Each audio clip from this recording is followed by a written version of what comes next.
why our India is, counting the poor. अपने अपने को सब सुधार लेंगे तो हमें किसी को सुधारने की जरूरत नहीं पड़ेगी। एक बुरा काम जो वो उनको करना चाहिए था अपने टेन्योर में नहीं किया। देखो केजरीवाल सरकार का सबसे बुरा काम जो था ना, सरकारें बदलती गई हैं जी, पर जो समस्याएं हैं वो नहीं बदली हैं। नमस्कार दोस्तों, हम आए हुए हैं दिल्ली में और यहाँ पे एक पार्क में बैठे हुए हैं। और सबसे पहले सभी हमारे दर्शकों को नमस्कार, राम राम। तो अभी हम जानते हैं यहाँ के स्थानीय निवासी है भाई साहब, अपना परिचय देंगे और इसके बारे में बताएंगे कि जो विधानसभा में इलेक्शन चल रहे हैं दिल्ली में, उसके अंदर बीजेपी और आम आदमी पार्टी और कांग्रेस, इनको नहीं मुकाबला है। श्रीमान जी अपना परिचय दीजिए। मेरा नाम शरद है और मैं दिल्ली में ही रहता हूँ। दिल्ली में ही सब कुछ है मेरा, बाहर कुछ भी नहीं है। मैं बचपन से यहाँ दिल्ली के अंदर ही हूँ और दिल्ली देख रहा हूँ कि क्या क्या यहाँ पर हो रहा है। मेरे सामने मेरी 41 एज है जी, मेरे सामने काफ़ी सारे इलेक्शन खुले हुए हैं और काफ़ी सारे चेंजिंग भी आए हैं। पर जैसे जैसे सरकार बदली है, सरकारें बदलती गई हैं पर जो समस्याएं हैं वो नहीं बदली हैं। जी, सबसे मेनली मैं कजाकिस्तान एम्बेसी के अंदर जॉब करता हूँ। जी, जब भी मेरी किसी फॉरेनर से बात हुई है मेरी इतनी, तो मैंने केवल उनसे एक सवाल पूछा कि why our India is counting the poors. तो मैंने उनको एक ही जवाब दिया, केवल एजुकेशन सिस्टम, हमारा एजुकेशन सिस्टम हाई होना चाहिए। जी, क्योंकि जब तक हमारा देश एजुकेटेड नहीं होगा, जब तक वर्थ ही नहीं होगा, जी, है ना। वर्थ एजुकेशन से ही आती है, अब एजुकेशन से ही बढ़ती है। और मेरा तो एक राय ये है, अपनी सरकार को जो भी आता है उससे हमें कुछ लेना, हमें चाहिए कि हमारा देश तरक्की करे, हमारे लोग तरक्की करें, हमारा देश तरक्की करे, हमारे लोग तरक्की करें, हमारा देश तरक्की करे, हमारे लोग तरक्की करें। और वो तरक्की केवल आएगी एजुकेशन से। आज डॉलर का रेट 87 क्यों है? 85 नहीं, आज ही मैंने चेंज करवाए हैं। अच्छा, 87 है, 87 हो गया। हाँ, 86 पॉइंट कुछ है, ठीक है, समथिंग है ना। 87.35। तो वो इसीलिए है क्योंकि वहाँ पर एजुकेशन वो है ही है अब, और वो फ्री ऑफ कॉस्ट है, बढ़ रही है वहाँ पे। तो यहाँ भी हमारी एजुकेशन, तो यहाँ पे हमने ऐसा ही एनालाइज होना किया है जो मार्केट में चल रहा है कि केजरीवाल सरकार ने बिजली, पानी, स्वास्थ्य, शिक्षा, इंफ्रास्ट्रक्चर, एम्प्लॉयमेंट, इन सब पे काम किया। सबसे पहले आपने जो बात कही कि एजुकेशन सिस्टम अच्छा होना चाहिए, तो आप इस एजुकेशन सिस्टम के बाद जो केजरीवाल मॉडल है, केजरीवाल तो बड़ा हाईलाइट हो गई ये चीज़ें कह रहा है कि जो फॉरेन कंट्रीज है उन्होंने हमारे को एनालाइज किया है, हमारे यहाँ पे आए हैं, वर्ल्ड क्लास की एजुकेशन को बताया है दिल्ली की। तो इसके बारे में आप क्या कहना चाहोगे? जो हमारी सीएम है उनका नाम क्या है? आतिशी जी। अभी थोड़े दिन पहले उन्होंने, हाँ, जब वो एजुकेशन मिनिस्टर बनी है, जिस टाइम पे एजुकेशन मिनिस्टर तो सिर्फ मनीष सिसोदिया थे। उसके बाद जब बनी है वो, उसके बाद मनीष सिसोदिया जी के बाद जब बनी है ना, स्टार्टिंग में तो वही थे वो, ठीक है। तो उसके बाद जब उन्होंने परीक्षण कराया, उसके बाद जो स्कूल हमारे आसपास हमने देखे उनमें बदलाव आया, एजुकेशन में बदलाव आया है, हॉस्पिटैलिटी के अंदर बदलाव आया है, जो मौला क्लिनिक है वो कामयाब है, हाँ, बदलाव आया है उसके अंदर भी। पर अब बात यहाँ आ जाती है, आप बदलाव होता है इंसान से, आप चाहे उसको जो मर्जी कुछ खोल के दे दो, जब तक इंसान नहीं बदलेगा जब तक बदलाव नहीं आएगा।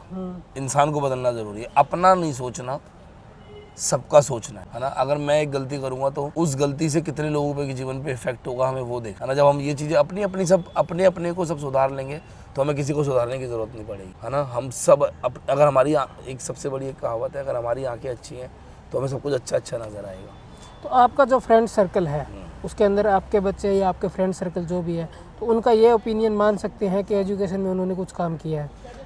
एजुकेशन में काम करा है, केजरीवाल सरकार ने एजुकेशन में काम करा है, ज़रूर करा है। क्योंकि मेरे काफ़ी फ्रेंड्स हैं, उनके गवर्नमेंट सेक्टर्स में बच्चे पढ़ते हैं, गवर्नमेंट स्कूल के अंदर, तो काम करा है। क्लासेस में कंप्यूटर्स और तुम्हारा हाईटेक क्लासेस भी उसने, इंफ्रास्ट्रक्चर डेवलपमेंट करी है, वहाँ पे भी काफ़ी चीज़ें करी है गवर्नमेंट स्कूल के अंदर। अच्छा, स्वास्थ्य में आप इसके बारे में जो अपने केजरीवाल, देखिए स्वास्थ्य में ज़्यादा जाना नहीं हुआ क्योंकि ज़्यादा बीमार नहीं पड़े, है ना। और ऊपर वाला कभी ऐसा मौका लाए भी ना किसी के लिए भी कि कोई हॉस्पिटलाइज हो। अच्छा, बिजली के बारे में आप क्या कहना चाहोगे? बिजली भी अच्छा है, 200 यूनिट जो फ्री है वो भी बहुत फ़ायदेमंद है। अवेलेबिलिटी बिजली की वो भी अच्छी है, जिस एरिया में हम रहते हैं, ठीक है, जिस एरिया में हम रहते हैं वहाँ पे बहुत अच्छी है। और वोल्टेज ड्रॉप वगैरह? नहीं, ऐसा कुछ नहीं है, इस तरफ ऐसा कुछ नहीं है, ठीक है। साउथ दिल्ली की तरफ ऐसा कुछ भी नहीं है, बिल्कुल प्रॉपर वे है, एकदम प्रॉपर वे है, सबसे अच्छा चलता है। और अपना बिजली होगी, पानी होगी, स्वास्थ्य, शिक्षा, और अभी हम इंफ्रास्ट्रक्चर जो रोड वगैरह यहाँ पे, उसके बारे में? रोडों की हालत थोड़ी ख़राब है, बहुत ज़्यादा ख़राब है रोड, क्योंकि आजकल अधिकतर जो एक्सीडेंट हो रहे हैं वो रोड की वजह से ही हो रहे हैं, है ना। जहाँ पे मैं भी रहता हूँ वहाँ की भी रोडों की बहुत ज़्यादा हालत ख़राब है। इस मामले में हम नहीं बोल सकते कि सरकार ने रोडों पे कुछ काम करा है। अगर काम करते भी हैं तो वो करप्शन ज़्यादा है। कच्चा काम। वो सड़क महीना भर, 1.5 महीना, 2 महीना, ज़्यादा से ज़्यादा 3 महीने चलेगी, उसके बाद वो दोबारा क्वालिटी गड्ढे पड़ने मेंटेन नहीं लगते हैं। है। क्वालिटी मेंटेन नहीं है, क्वालिटी अच्छी है ही नहीं, ठीक है। क्वालिटी अच्छी है ही नहीं। जो प्रैक्टिकल बात है, जो सबको दिख रहा है, जी जी बिल्कुल जी, ऐसा ही होना चाहिए। जो फैक्ट की बातें हैं है वही ना, वो होनी फैक्ट है चाहिए। हमारी, क्योंकि कोई इसमें मिलाने वाली बात है ही नहीं कुछ भी कि हम नंबर हमें बनाने हैं या हमें आगे कुछ बनाना है, या हम एक सिंपल जनता है। और हम लोग, मैं सच बता रहा हूँ, हम लोग चाह के भी उनका कुछ नहीं कर सकते। और पानी के बारे में आप क्या कहना पानी भी अच्छा है, अवेलेबिलिटी अवेलेबिलिटी अच्छी है पानी की भी, काफ़ी एक यमुना बड़ा मुद्दा रहा है यहाँ पे, यमुना सफाई, उसके बारे में आप क्या कहना चाहोगे? सफाई जैसे कि हमने पहले एक थे उनसे बात की थी, तो उन्होंने ये बताया कि यमुना थी उसके अंदर पहले 2014 से पहले कचरा या गंदा पानी नहीं डलता था। उसके बाद केजरीवाल सरकार आने के बाद में उसमें गंदा पानी डलने लग गया और वो पानी खराब हो गया, नहीं तो वो पानी सप्लाई होता था। तो अब कैसा हाँ, पानी वही पानी हमारे पास आता था। अब व्यवस्था कैसी है? इस बारे में मेरे को ज़्यादा जानकारी है नहीं, तो मैं इस बारे आपको कुछ बता नहीं सकता इस चीज़ के लिए। तो केजरीवाल सरकार का एक अच्छा काम तो बताओगे आप? एजुकेशन। ठीक है। एक बुरा काम जो वो उनको करना चाहिए था अपने टेन्योर में नहीं किया।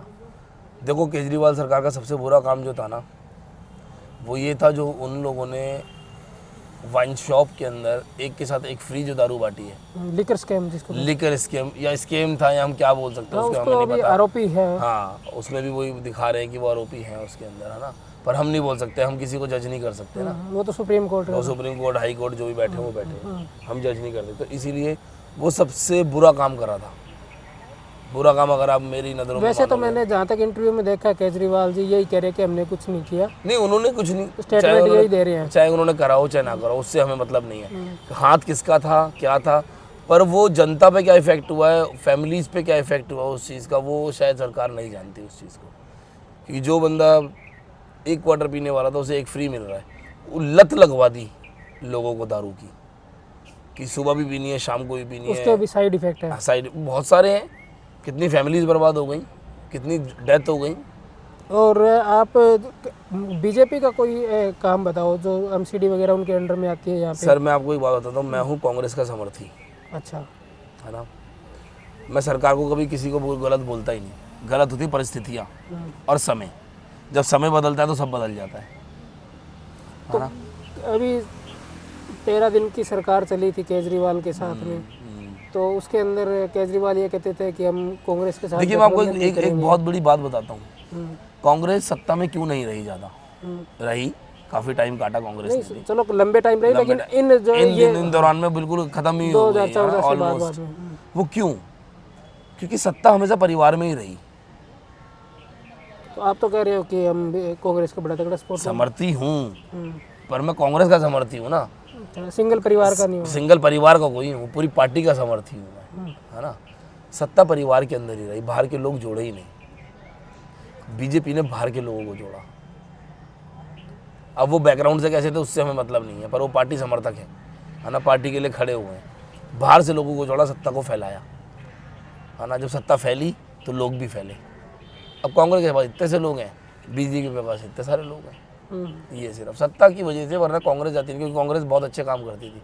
आज जो भी हम मेट्रो में घूम रहे हैं, इतनी अच्छी सिटीज देख रहे हैं ना, ये स्टार्ट करने वाली ही कांग्रेस थी जी। शीला दीक्षित ने स्टार्ट करा था सब कुछ, है ना। मॉडल बनाना, मॉडर्न इंडिया को, मॉडर्न दिल्ली को मॉडर्न बनाना शीला दीक्षित का ही प्रोजेक्ट था, उन्होंने ही शुरू करा था ये, है ना। बाकी अब जैसी सरकार आती है वो अपने रूल निकालती है, वो अपने तरीके से काम करती है। और हमारे दर्शकों को ये बताओ कि जो आने वाली सरकार है, अभी जो इलेक्टेड पर्सन होगा सीएम फेस, उससे क्या उम्मीद करते हो कि दिल्ली के अंदर ये चीज़ें होनी चाहिए? कोई भी फैक्ट आप हमारे दर्शकों के सामने या सरकार के सामने हमारे मीडिया के मैं माध्यम तो से रख सकते हो? सिर्फ यही बोलूँगा कि बस आम जनता को परेशान ना करें।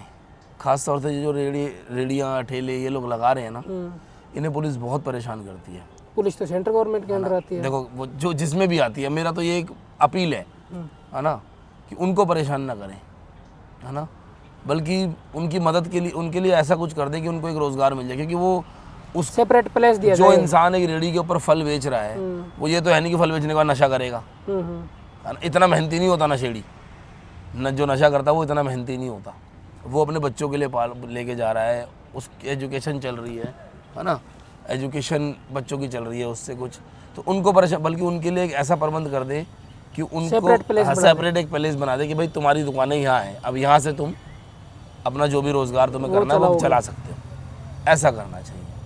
ठीक है। और महिला सुरक्षा के बारे में आप क्या कहना चाहेंगे? देखिए अब काफ़ी टाइम से तो ऐसा कोई केस सामने आया भी नहीं कि एक कोई ऐसा हीनियस क्राइम हुआ हो या ऐसा, बाकी छोटे मोटे तो पूरे संसार में चल ही रहे हैं, है ना।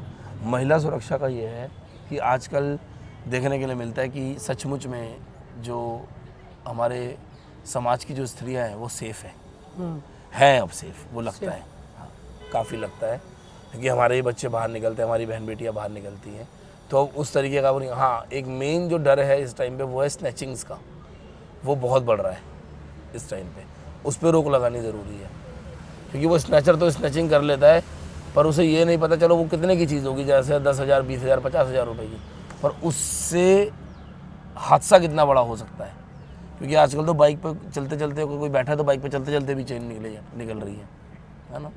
इन सब चीज़ों पे सरकार को थोड़ा टाइट होना चाहिए, और मेन कानून ऐसा बनाओ कि एक बार अगर कोई गलती करे तो वो दूसरा 100 बार करने की सोचे कि मैं गलती करूं कि नहीं करूं, क्योंकि सबसे बड़ी प्रॉब्लम ही यहीं से शुरू हो रही है कि जो हमारे एक्ट्स है उनमें अमेंडमेंट करने की ज़रूरत है ना, ज़रूरत है उनमें, बहुत बहुत ज़रूरत है, क्योंकि जब तक बदलेगा नहीं कुछ भी तो आप कैसे समझ जाओ कि हमारा देश तरक्की की तरफ है।